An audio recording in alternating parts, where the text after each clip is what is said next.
I'm so happy to have a class today because 2 weeks in a row I had to cancel. Last week I had my little speech prepared, and up until the class it was good, but the snowstorm was getting worse and worse. And the web started to go down and down and down. At which point I could not even give the class, like it recorded clips of 20 seconds and cut. So yeah, snowstorm yesterday, but not today, and everything's fine. And we're going to have a philosophical conversation, contemplation, a bit of visualization, which is not something I do often. It should be pleasant.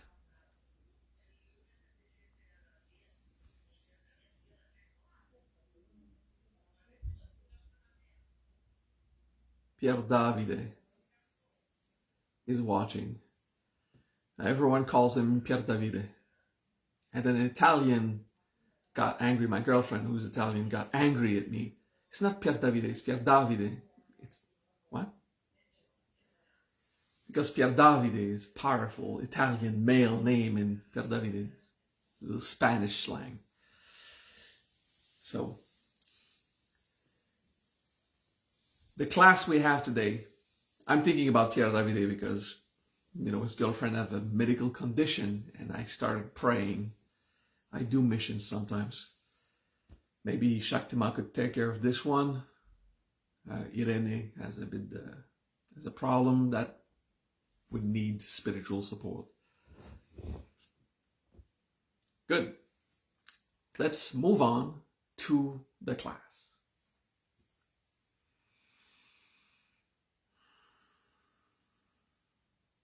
I'm going to stay silent for 20 minutes and just breathe. All right, just breathe. Encourage yourself.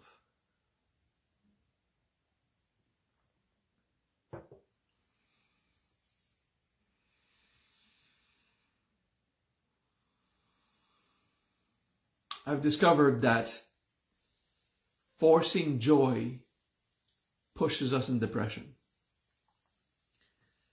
It's important in the process of personal growth to do exercises of happy faces and loving hearts and all this stuff to put us in a good mood, because it reveals some wisdom.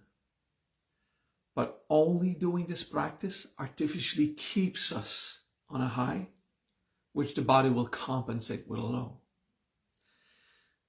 Real joy comes when we are simple in our mind. That's for sure. Real joy comes when we can appreciate simplicity of joyful things.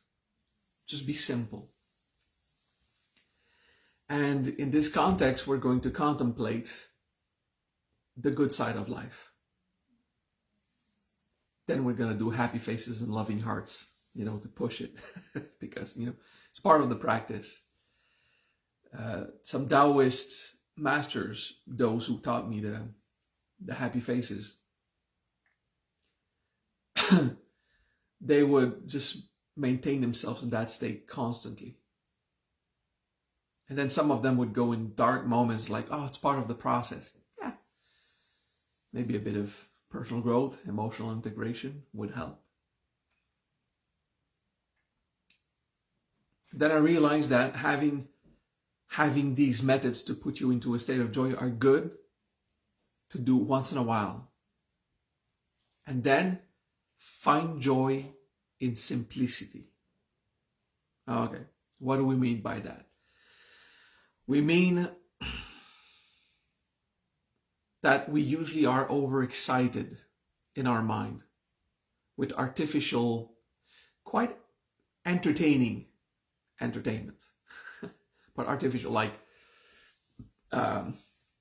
watching shows that are intense, emotionally dramatic, to push us in a state of like a story, and make us feel things. It's nice. I do that myself all the time. I play video games and I watch intense shows. then it's important to, like, if we want to have a clear mind, to have a intentional boring moment. In the sense that there will be no stimulation or overstimulation. There'll be a moment of just being there.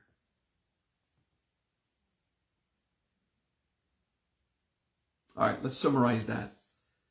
And let's incarnate the body, okay? Manazin nivedin ganimashanti. Those who know the siddhis can practice. Those who don't, there's past classes about it. Manazin nivedin ganimashanti. Get into the body. And from an incarnate state of being, contemplate this. This need to seek entertainment and stimulation, which is not bad. But it does keep us in a high, like the Taoists who used to do happy faces all the time. Like every day of the every hour of each day, they would take a moment to read a ritual. Let's keep it up, keep it up. We do that with games and shows and stuff like that. You know, push higher, make us feel something, make us feel something. And if it's not drugs, it's TV shows and games and other forms of stimulation.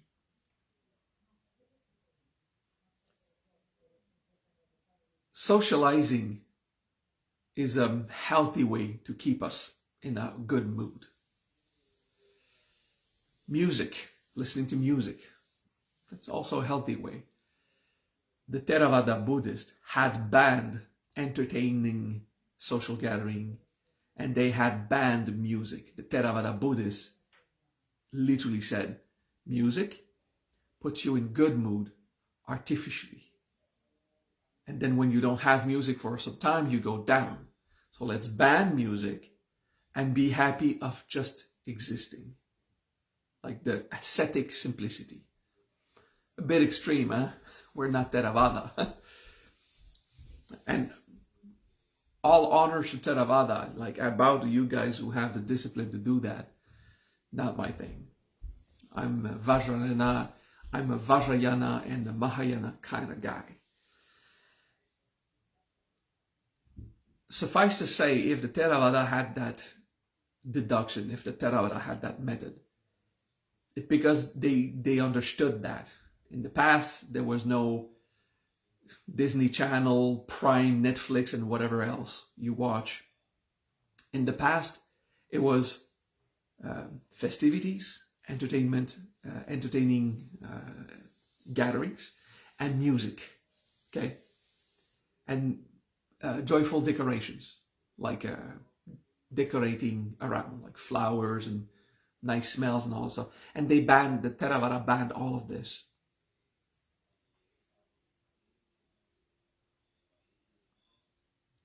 Because they understood any way that we find in nature to stimulate our senses is like the practice of the happy faces constantly. It's forcing us in a high. See, Sakyamuni, he came to a deduction, the middle way, that even the Theravada are too extreme. Sakyamuni found out that the middle way is the best. Like, have some stimulation, but then compensate with intentional emptiness, boring moments, so that your intense highs can soften. Meaning, if you maintain yourself high and you never allow yourself to go down, your system will need to compensate and you will crash. That will be a depression, intense negativity of mind. Nature will want to balance itself. Because that's nature. And like any class this year, it's about various aspects of nature. And in this case, the nature of mood, the nature of hormones in our system. We need to be balanced. So instead of having a very low moment to compensate for the very high we constantly seek, have a high. Have fun. Decorate your home. Have smells, music, TV shows to entertain yourself. For me, video games. But then have a moment of emptiness. Right? Why do we flee those moments of emptiness? Because of abandonment, of course. Emptiness reminds us the loneliness, and of course it's not a pleasant suffering to face. But once you understand, once you practice and realize, intentionally going low avoided me having a crash. It avoided my system needing to crash down emotionally, mentally, physically, with my hormones completely destroyed because I was just kept so high by force. That's in my vision, and everyone has their own vision, and it's okay. But in my vision, my experience, that's a proper application of the middle way or the middle path. To have an intentional emptiness. It's not going to be a crash, but it will feel low compared to your high of mood, like forcing it. Now, I'm curious on how that would affect a bipolar person, someone with manic depression. I don't have the competence to affirm with certainty what would be the effect. I'd be curious to see if practicing an intentional high practice of happy faces and good shows, and then an intentional low, but not a crash, just emptying yourself, to see how it would affect these people. That would be fun. If someone ever experienced it or practice it, just do it, okay? So now we're going to do a practice of this, okay? Refresh the embodiment, those who know how to do it.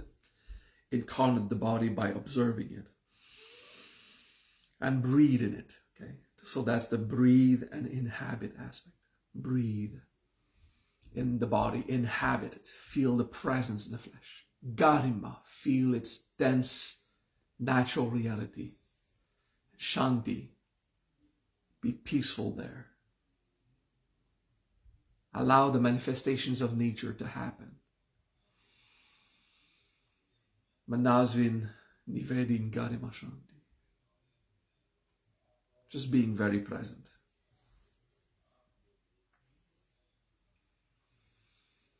Imagine every cell of your body is a happy face, smiling. Every cell is listening to a good joke that every neighbor cell just told, and they laugh. And you don't hear the joke, but it's probably a fart joke because it's very biological. You know, gases constantly being exchanged in cells. That's probably funny for them, right? So your cells are just laughing of all the fart jokes they're making, constantly taking in oxygen and exiting carbon dioxide, and just laughing about it. And every cell in your body is doing happy faces, having a very healthy gas exchange. It's very good.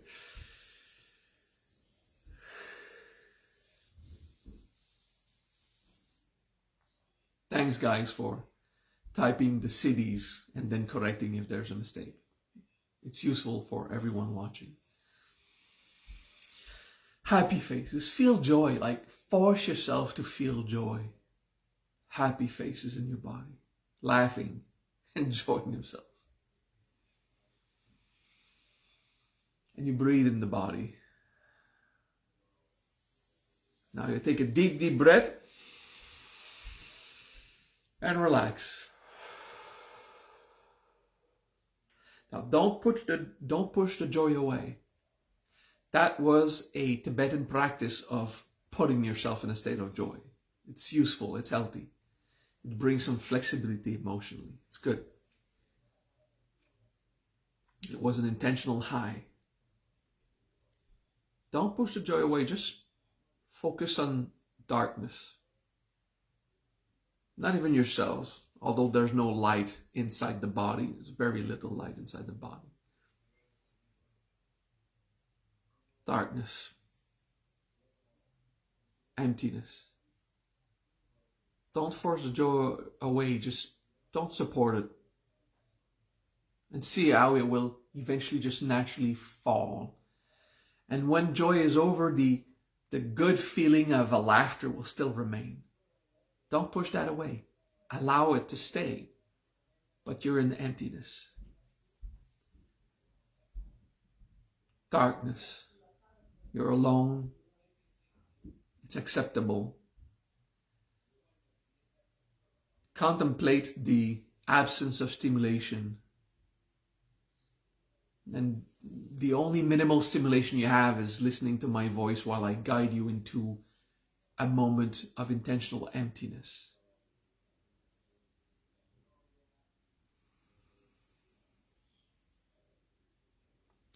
If possible, try not to fall into a drama of integration. If there's abandonment and loneliness in your life, accept it. And I understand how it feels.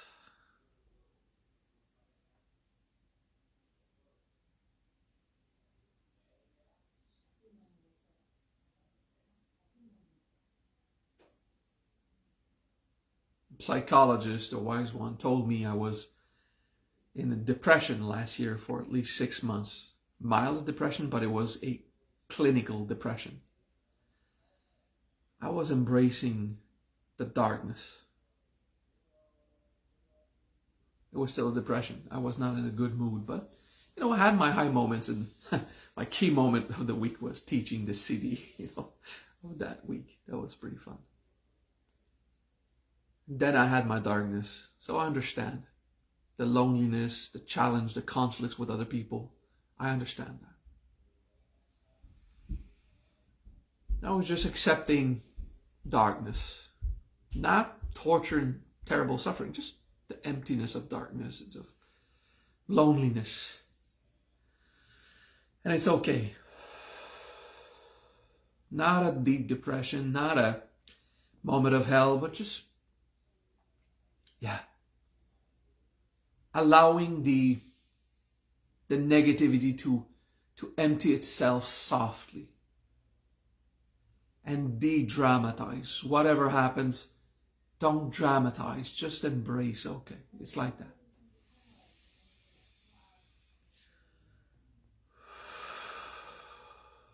And it is soothing.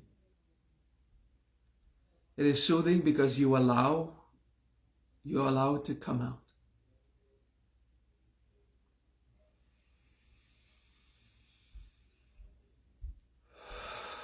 So you see, it's empty with a bit of that excess of loneliness, the excess of, not drama, but drama, like the trials and turbulence of life.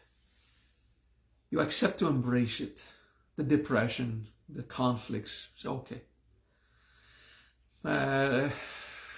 Those who practice Visantara, you'd see it's kind of a superficial Visantara.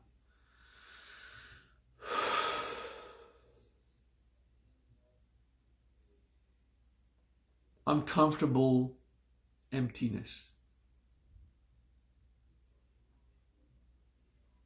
So first we went high, now we go low. It's not the middle, we go low. And we accept to purge the boredom, the insatisfaction. We don't have everything we want. Our disappointment with the economy, with the politics. It's okay. We don't have everything we want.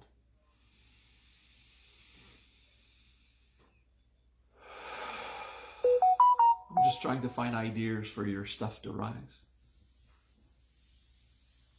Oh, I should have shut down my sound.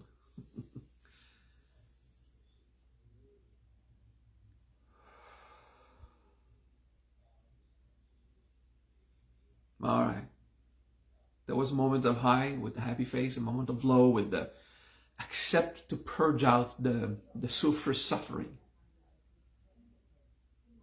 Now, without repressing the suffering, we're going to be in a state, as much as you can, of no mind.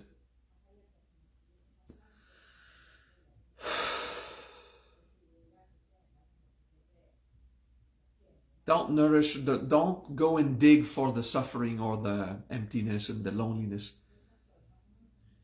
There's a form of emptiness, but it's not the drama of abandonment and the trials of turbulence in your life. It's simplicity. And you think back, there was joy. And mild joy could rise, but very light. And then there was this visantara, this emotional integration. There was joy, and there was integration of the disturbance of old age or poverty or conflict, like everything we have in life that is unpleasant. There was the joy, and there was the unpleasant part, and it's okay. Simplicity, just whatever. I would say it's almost like indifference. Not carelessness, not that none of this is important, but let it go. You know, it's a part of letting it go. Peace through no stimulation. No excess of joy, no excess of turbulence, just peace through absence of stimulation.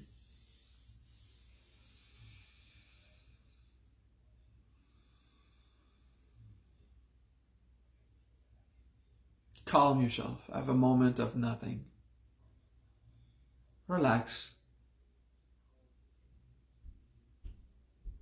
Be incarnate if you can. Manasvin nivedin garimashanti. But you're not in a powerful trip of incarnation. You're just there, incarnate. With no stimulation, as much as possible. And that was the third stage of the practice. So in this practice, if we go back, we had a bit more than a minute of intentional high with joy. And after that, we just let it go. Don't push the joy away. Start to focus on, there's also dissatisfaction in my life. Disquietude, like not be at peace. Turbulence. And maybe some crashes and drama. And you allow yourself to just feel the surface of it, just rise. To go and embrace a low. And let yourself do a bit of integration. Just release it. And then come back to neutrality. Remembering there was a high, there was a low. Now I try to have nothing. Peace. See what happens.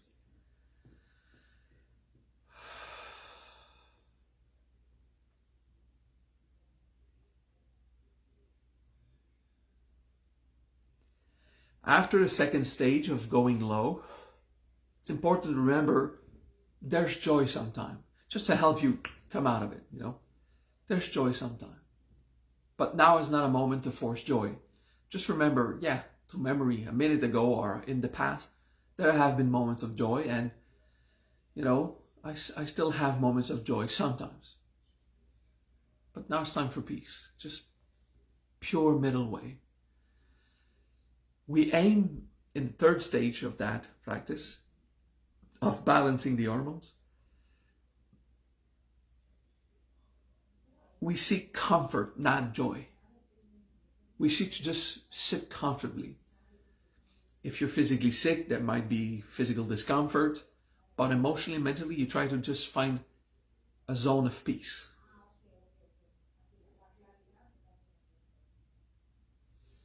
I know for sure that this helps find clarity of mind.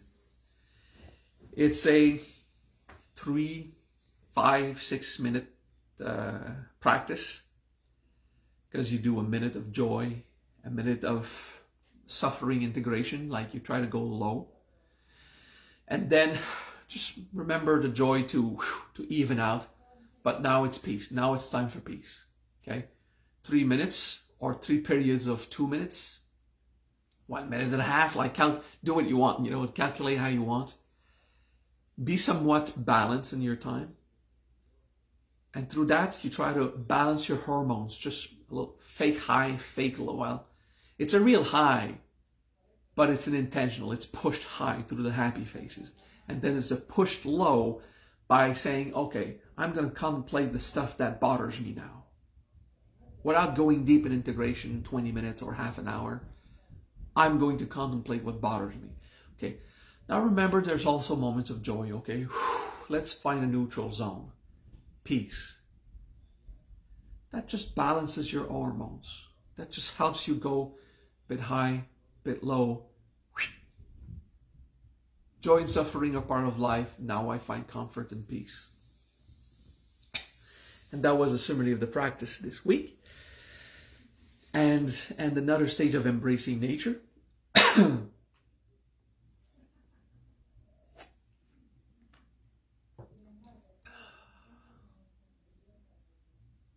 That last sip of cold coffee. Time to go make another one. I take 2 coffees per day until I feel I have too much. And I spend a few days without coffee. Like 1 day, 2 days without coffee.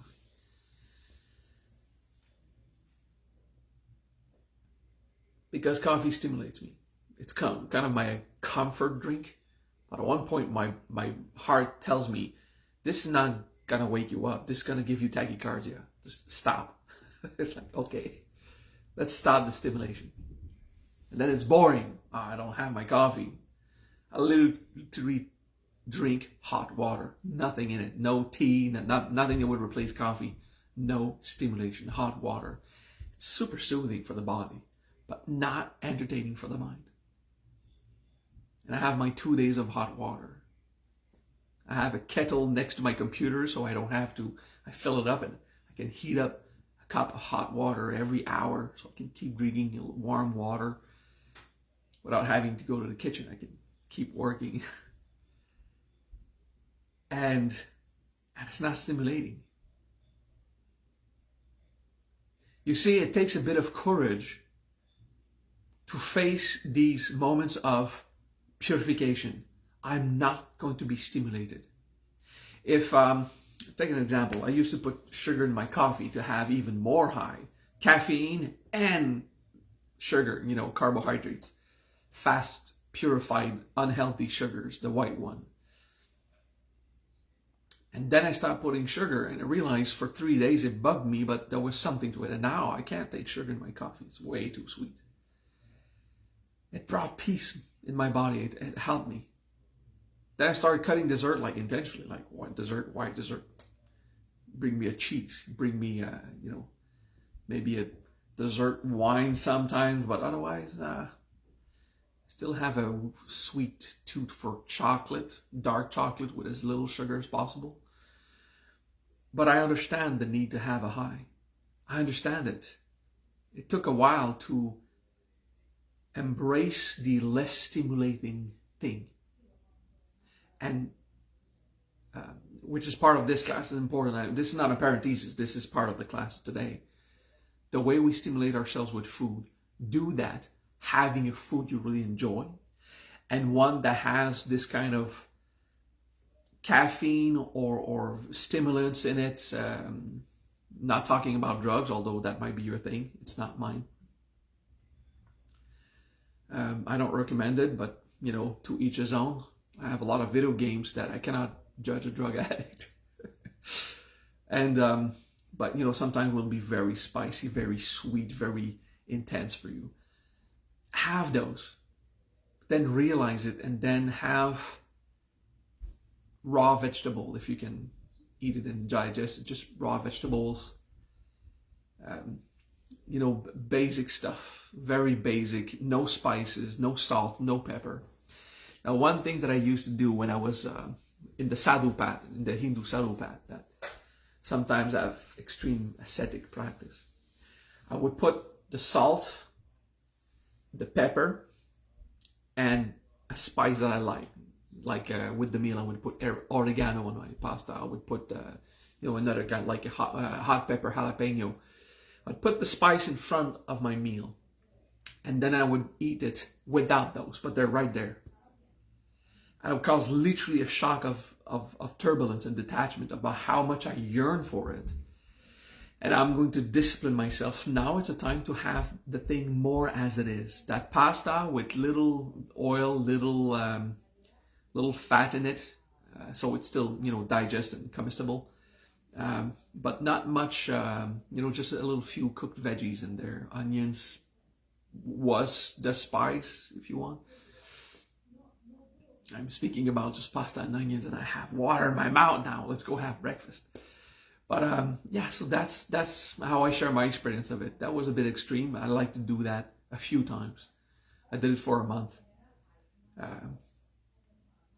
Then I think just peacefully eating something not so stimulant, but you'll feel your body like, yeah, this is good. Just a few carrots, cucumbers, lettuce, little tomatoes, and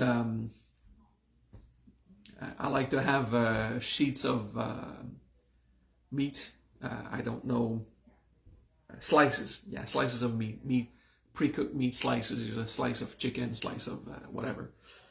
Not jerky, not anything stimulant, but something like turkey, which is not so flavorful. And just have that. And then have that soothing moment with no stimulation. That's good. So I hope that was educating for you to understand that whenever we give ourselves a high, if we don't give ourselves a low or a moment of emptiness, nature will force us. With the food is, if we always have something in, at one point we'll get sick, which will force us to have, the boring food and the boring stuff. Yeah, that's a good comparison. I enjoyed giving this class. It's not a class I was giving last week. Last week, the internet was fine until I was about to give it, and then it just always wacko. It took a few hours to stabilize. It was a storm, but it chose its moments. Like, okay, don't talk about this, not yet. Okay. The entropy of politics and the world. I was going to talk about the world economic and political movements, and I felt the energy crash. It's like, okay, don't give that class. All right, let's talk about stimulation and the lack of it. How to balance the hormones. Yeah. So you don't freak out when you start talking about politics,